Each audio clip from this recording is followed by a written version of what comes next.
E posibil să exagerez, dar cred că și în FIFA 95 puteai să joci cu unul din echipamentele echipelor aflate în joc. Dar pentru oricare motiv bizar, în sezonul 3 de FIFA Mobile nu poți să faci asta. Din fericire, acum câteva zile, cei de la EA au remediat chestia asta cu un nou eveniment, Kit Locker, și deja sunt sigur că aveți echipamentul vostru preferat. Evenimentul este foarte ușor, așa că astăzi am ceva deosebit pentru voi. Vreau să vă arăt top 10 echipamente interesante, deosebite, amuzante, niște echipamente de la echipe mai puțin cunoscute, dar niște echipamente deosebite pe care nu o să le vedeți în fiecare zi în acest joc. Și prima echipă la care vreau să mergem este Red Bull Salzburg din campionatul Austriei, parcă se numește o Bundesliga campionatul lor, dar probabil că asta este cea mai cunoscută echipă dintre toate echipele pe care o să le vedeți astăzi. Are două echipamente foarte tari, jucătorii sunt foarte ușor de făcut, sunt foarte ieftini, găsiți pe market foarte ieftini, au și jucători din Europa League, deci o grămadă de jucători foarte ieftini, spre deosebire de alte echipe care urmează cu jucători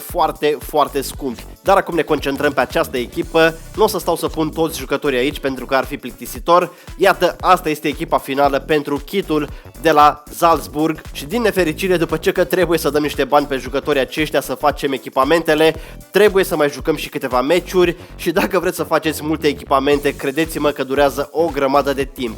Dar după ce am jucat aceste meciuri, haideți să vă arăt echipamentele de la Salzburg, sunt foarte tari. Iată, ăsta este echipamentul pentru acasă, o să-l vedeți și pe cel de deplasare. Unul la mână, îmi plac foarte mult echipamentele roșii, dar acesta este puțin mai deosebit față de alte echipamente, nu este total roșu, în mijloc are tot puțin roșu, bine, este mai mult spre roz, dar credeți-mă, în joc arată excelent, un echipament pe care vi-l recomand tuturor, unul dintre cele mai interesante echipamente.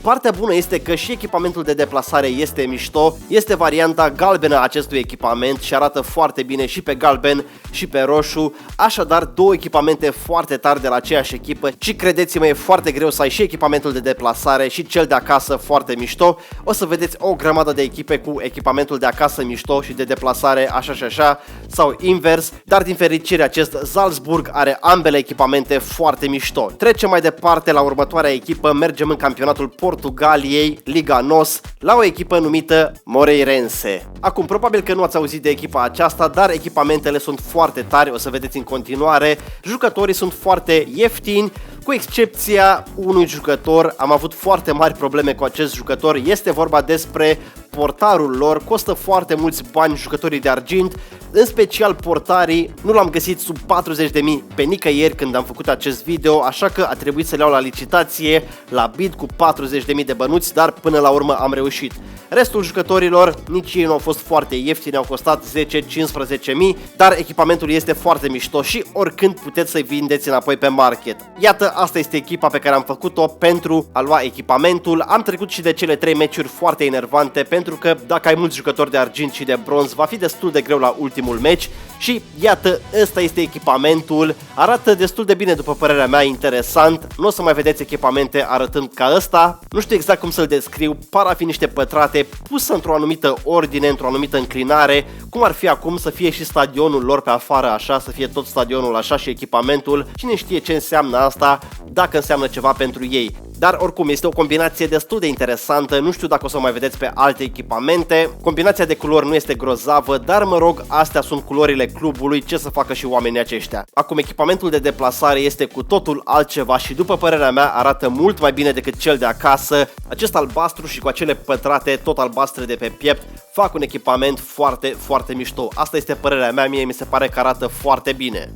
Și din nou și această echipă din Portugalia mi se pare că are două echipamente foarte tari, atât cel de acasă cât și cel din deplasare. Așa, apropo, nu uitați să lăsați în comentarii care este echipamentul vostru preferat din cele pe care vi le arăt astăzi, alegeți unul și spuneți-mi în comentarii fix sub butonul de like. Ok băieți, trecem oceanul în America pentru că trebuia să fie un echipament și de acolo, o grămadă de echipamente interesante acolo, dar din toate echipele l-am ales pe cel de la Minnesota. Jucătorii de la această echipă sunt foarte ieftini, îi găsiți pe market, am impresia totuși că jucătorii Gold sunt mai ieftini decât cei de argint sau de bronz. Și hai că am construit și echipa de la Minnesota, iată așa arată. Acum acest echipament nu este pentru oricine, este doar pentru cei care vor să le arate dușmanilor unde sunt. Pentru că pe piept are o mare țintă. Și unde putea fi un echipament cu o mare țintă pe piept dacă nu în campionatul american? Acum asta este varianta închisă la culoare, foarte bună ziua, dar avem și o variantă pe alb, tot cu o mare țintă, foarte bună noaptea, să nu cumva să te rateze cineva noaptea, țintă pe piept, tot ce trebuie pentru dușmani, pentru cei din teren, un echipament absolut amuzant după părerea mea, așa că dacă vreți să fiți ținta glumelor, luați acest echipament. Revenim în Europa și de data aceasta mergem în campionatul Poloniei, campionatul Extra Clasa, ceva de genul acesta se numește, la a doua echipă sau prima echipă chiar se numește Arca Gdynia. Da, știu, nici eu n-am auzit de echipa aceasta până astăzi, dar această echipă are două echipamente foarte tari, o să vedeți imediat la ce mă refer. Jucătorii din campionatul Poloniei în general sunt foarte ieftini pentru că nu-i caută foarte multă lume și pentru că toți au un overall foarte mic. Dar iată, asta este echipa finală, cam așa arată. Acum, echipamentul lor poate fi descris în multe feluri, dar după părerea mea arată foarte interesant. După cum vedeți și voi, are o grămadă de linii paralele, totuși pare că un copil de clasa 4 a luat o riglă și a început să tragă linii pe acest tricou. Sau ce spuneți de asta? Pare că seamănă foarte mult cu un oraș american văzut de sus. Știți că ei au numai străzi paralele, nici urme de curbe acolo, dar să sperăm că jucătorii de la această echipă nu sunt la fel ca liniile de pe echipamentul lor. Îmi place și combinația de culori, acel galben se potrivește foarte bine cu albastru, dar dacă nu vă place această combinație de culori, puteți trece oricând pe echipamentul de deplasare, care este total albastru cu acele dungi galbene. Am jucat câteva meciuri cu ambele și mi se pare că arată foarte bine, chiar văzute de sus. Deci dacă vreți un echipament cu multe linii trase, mergeți pe echipamentul acesta. Și rămânem în Polonia la altă echipă, sper să-i pronunț bine numele, Zagłębie Sosnowiec. Oricum, dacă vreți echipamentul acesta, o să faceți foarte ușor rost de jucători, pentru că v-am spus, sunt foarte ieftini cei din campionatul Poloniei. Iată, asta este echipa finală, haideți să mergem la echipament acum. Ăsta este echipamentul, acum e posibil să nu vedeți detaliu, foarte interesant detaliu pe acest echipament, dar dacă ne uităm mai aproape, vedeți că pe mijlocul echipamentului este o cască de războinic cu două aripi stânga-dreapta, mi se pare că arată foarte tare. Din păcate, contrastul nu este extraordinar, nu se vede foarte bine. Sunt și câteva puncte, de sus până jos este această dungă punctată. Pare că te-a lovit un taxi puțin în timp ce fugeai spre troleu, dar varianta albă este mișto. Dar haideți să vedeți varianta pe negru, asta este varianta echipamentului de deplasare. Mult mai bine se vede acel detaliu, acea cască cu aripile arată extraordinar. Plus că acum nu mai avem doar o dungă de pătrate, avem pătrate de jur împrejur. Pare că aici te-a luat taxiul în plin sau chiar a trecut peste tine de vreo 2-3 ori, dar echipamentul ăsta, lăsând gluma la o parte, arată foarte bine după părerea mea. Are un detaliu care nu-l vezi la toate echipamentele. Ok, băieți, trecem mai departe în campionatul Scoției, care se numește Scottish Prem. Nici măcar nu au vrut să scrie Premier Prem. Ok, echipa de la care vrem echipamentul este Livingstone, pentru că această echipă are un echipament cu cel mai tare sponsor văzut vreodată și la fel ca jucătorii din Polonia sunt niște jucători foarte ieftini, îi găsiți foarte repede pe market. Iată, asta este echipa finală și ajungem la echipamentul cu cel mai tare sponsor. Nu știu dacă se vede foarte bine, dar sponsorul lor este Tony Macaroni. Deci sponsorul acestei echipe este Tony Macaroni, hashtag Tony Macaroni cine vrea. Sincer, cu un așa nume pe tricou, nu știu dacă echipa face bani, dacă Tony plătește echipa să aibă numele pe tricouri sau dacă echipa îi dă bani lui Tony doar ca să pară ceva foarte amuzant, habar nu am cum merge treaba. Tot Tony Macaroni în prim plan, dar varianta pe negru. Deci dacă vreți cel mai tare sponsor de la o echipă, mergeți pe Livingstone din Scoția cu Tony Macaroni. Ok, băieți, trecem la lucruri mai serioase și mergem în campionatul din Mexic, se numește Liga Bancomer MX. La una dintre cele mai cunoscute echipe de acolo este vorba despre UNAM. Și această echipă are unii dintre cei mai scumpi jucători, de altfel jucătorii din America de Sud sunt foarte scumpi, dar echipa asta are unii dintre cei mai scumpi jucători, o să vedeți și jucători de 200.000 și de 100.000 și de 50.000, nebunie ce se întâmplă acolo, dar pentru echipamentul acesta cred că merită toți banii. Acum, toți jucătorii au fost scumpi de la această echipă, dar portarul în special a fost extrem de scump și uitați-vă și voi prețurile la portarii aceștia. Ăștia sunt singurii portari de la această echipă, cred că sunt 3 de toți, 3 de argint și 3 peste 200.000 de bănuți fiecare. O nebunie totală ce se întâmplă cu această echipă, dar a trebuit să aleg unul, așa că am mers pe băiatul acesta. Era singura carte a lui, așa că cred că va costa ceva bani și când o să o vând. Îmi pare rău foarte mult pentru cel care a dat bid, pare a fi un mare fan al acestei echipe, dar trebuie să cumpăr această carte pentru 263.000 de bănuți, o carte de argint de 61 pentru 263.000 de bănuți. Dar ce nu fac eu pentru acest echipament? Un echipament pe care nu puteam să-l fac fără acest portar sau fără acești jucători pe care i-am cumpărat la bid. Din fericire am licitat pe ei pentru că altfel costau foarte mult. Vedeți și voi prețul lor întreg, cam alea sunt cele mai mici prețuri. Acum dacă stați să licitați câteva ore pe ei, s-ar putea să găsiți mai ieftini, dar costă foarte mulți bani jucătorii de la această echipă. Totuși, iată, asta este echipa finală pentru echipamentul de la UNAM. Probabil că unii dintre voi îl știți și din sezoanele trecute. Este un echipament foarte celebru, este echipamentul cu o mare pumă pe piept, arată foarte bine. Din păcate anul acesta văd că au băgat și niște sponsori prin jurul lui și l-au stricat puțin, dar una peste alta arată foarte bine acest echipament. Este un echipament unic. Unde ați mai văzut voi așa ceva, o pumă de aur pe piept? Dar dacă asta nu este suficient pentru voi, trecem la echipamentul de deplasare, un echipament care arată 99% din aur, pare placat cu aur echipamentul acesta, așa că dacă vreți niște bling bling în viața voastră, mergeți pe acest echipament aurit. Din păcate, la versiunea aceasta de deplasare lipsește acea pumă de pe piept, dar una peste alta, dacă vreți un echipament cu mare pâșică pe piept sau să fie din aur, mergeți pe echipamentul de la UNAM, doar că trebuie să știți că aveți de dat o grămadă de bani să ajungeți la aceste echipamente.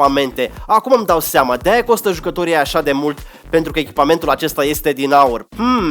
Acum, în mod normal, aș mai fi avut un echipament pentru voi tot din America de Sud, de data aceasta din campionatul Columbiei, cred, se numește Liga da Mayor. Din păcate, nu am găsit un portar de la această echipă. M-am plâns și la voi peste tot că nu găsesc portar de la această echipă. Acum să vă spun care este echipa. Echipa se numește Boyacá Chico și avea un echipament foarte tare, atât cel de deplasare cât și cel de acasă. Am cumpărat câțiva jucători de la această echipă și credeți-mă, nu sunt ieftini și am căutat portarul o zi întreagă, nici urmă de niciun portar, mă gândeam că are 2-3 portari, nici urmă de portari și ce să vezi, aparent sunt doar 9 jucători la această echipă, da, în joc sunt doar 9 jucători de la această echipă, cu 9 jucători nu ai ce face. Acum este o teorie unde sunt restul jucătorilor, cred că 9 jucători sunt în FIFA Mobile și restul jucătorilor sunt în PES, cea mai probabilă variantă este aceasta, cred că restul jucătorilor au fugit în PES. Clar asta s-a întâmplat, așa că dacă jucați PES, lăsați-mi în comentarii dacă cumva ați găsit jucătorii de care aveam eu nevoie. Trecem mai departe la un echipament pe care l-am de foarte mult timp în echipă. Este vorba despre Betis Sevilla. Acum s-ar putea să-mi spuneți că nu este nimic deosebit la acest echipament. O dungă albă, o dungă verde, nimic deosebit și aveți dreptate, doar că echipamentul de deplasare este ceva nemai văzut. Sincer, eu n-am mai văzut așa ceva. Uitați-vă la echipamentul acesta. Acum, unii ar putea spune că seamănă foarte mult cu o pijama și le-aș da puțin dreptate. Alții spun că înseamnă ceva acele puncte, dar pe oricare din variantele acestea ați merge, nu puteți spune că nu este un echipament deosebit. Iată aici câteva poze senzaționale cu acest echipament mirobolant. Totuși, cu cât mă uit mai mult la el, pare a fi o pijama, sincer, acum.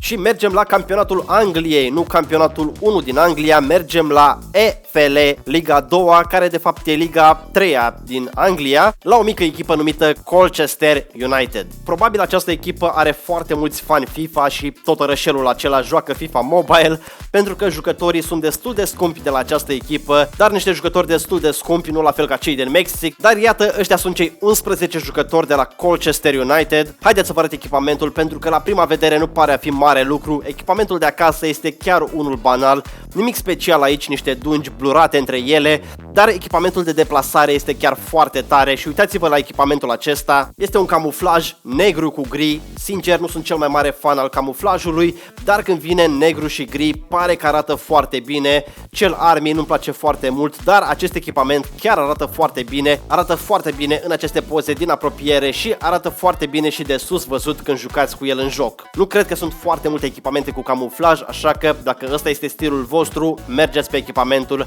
de la Colchester Manchester United. Mergem în Arabia Saudită la Saudi Professional League și aici avem unul dintre echipamentele mele preferate. Arată foarte, foarte tare acest echipament. Jucătorii sunt destul de ușor de găsit pe market, nicio problemă aici. Iată, asta este echipa finală. Jucătorii îi găsiți foarte ușor și pare foarte țipător acest echipament, pentru că chiar este, dar o să vedeți un detaliu pe el foarte mișto. Acum, pe această variantă de acasă nu se vede foarte bine, dar în partea din dreapta jos are un lup, cred că este un lup. Din păcate nu se vede foarte bine pe această variantă de echipament. Piesa de rezistență a acestui echipament este echipamentul de deplasare. Uitați-vă și voi la echipamentul acesta. Arată foarte, foarte tare după părerea mea. Lupul se vede foarte bine, adică cred că este un lup, nu? Pare a fi un lup totuși. Oricum, orice ar fi, arată foarte bine și restul romburilor de pe el unite arată foarte bine. Nu le-am pus eu în ordine în acest video de la cel mai mișto la cel mai nașpa, dar cred că ăsta este în top 3 echipamente mișto din acest video. Asta este părerea mea și astea sunt cele 10 echipamente. Mai am încă 2 echipamente pentru voi bonus, nu plecați nicăieri, pentru că mai am încă 2 echipamente mișto, tot din campionatul Arabiei Saudite. Trecem la următoarea echipă, Al Faiha. Din nou niște jucători din Arabia Saudită, o să faceți rost foarte ușor de ei. Nu sunt chiar cei mai ieftini jucători de bronz și de argint, dar nici nu sunt foarte scumpi. Oricum, asta este echipa finală pentru echipamentul de la această echipă. Și îmi place foarte mult la acest echipament combinația de culori. Mi se pare că arată foarte bine acel portocaliu cu acel albastru. Mi se pare o combinație foarte bună. Plus că puteți să vă arătați acum pe piept și nota voastră preferată. Dacă vreți să purtați nota voastră preferată de la școală pe piept, puteți să mergeți cu acest echipament să vă lăudați la toată lumea cu ce ați reușit semestrul acesta. Dar dacă nu vă place această combinație de culori, puteți oricând să mergeți pe echipamentul de deplasare. Nu e chiar așa țipător, nu are un portocaliu, are un albastru închis, un bleu marin, cred, dar ceva ce rămâne și pe acest echipament este nota voastră preferată. Trecem la următorul echipament și rămânem în Arabia Saudită la o echipă numită Al Raed. Și la echipa aceasta găsiți fără nicio problemă jucătorii pe market, destul de ieftini. Această echipă are un echipament foarte tare, de altfel are 2 echipamente foarte tari. O să vedeți și cel de acasă și cel de deplasare sunt foarte mișto, diferite, dar foarte, foarte mișto. Ăsta este echipamentul de acasă, arată foarte bine, îmi place foarte mult combinația de culori. E un echipament two-face, dacă se uită la tine din partea stângă ești negru, dacă se uită din partea dreaptă ești roșu. Îmi place foarte mult cum arată aceste două culori combinate. N-am văzut prea multe echipamente așa în două culori fix pe mijloc, de asta îmi place foarte mult acest echipament. Îmi place și mai mult cel de deplasare, este alb complet, iar pe piept are aceste dungi în jos. Pare echipamentul perfect pentru Valentine's Day, sincer, pentru că tot n-am primit anul acesta un echipament de Valentine's Day. Pare echipamentul perfect, ne-l facem singur cadou, mulțumim ei. Și astea sunt echipamentele mele preferate. Nu uitați să lăsați în comentarii și preferințele voastre. Dacă v-a plăcut acest video, am și alte filmulețe pentru voi. Vedeți acum 2 pe ecran. Dați pe unul și uitați-vă. Până data viitoare, numai bine, prieteni, pa, pa!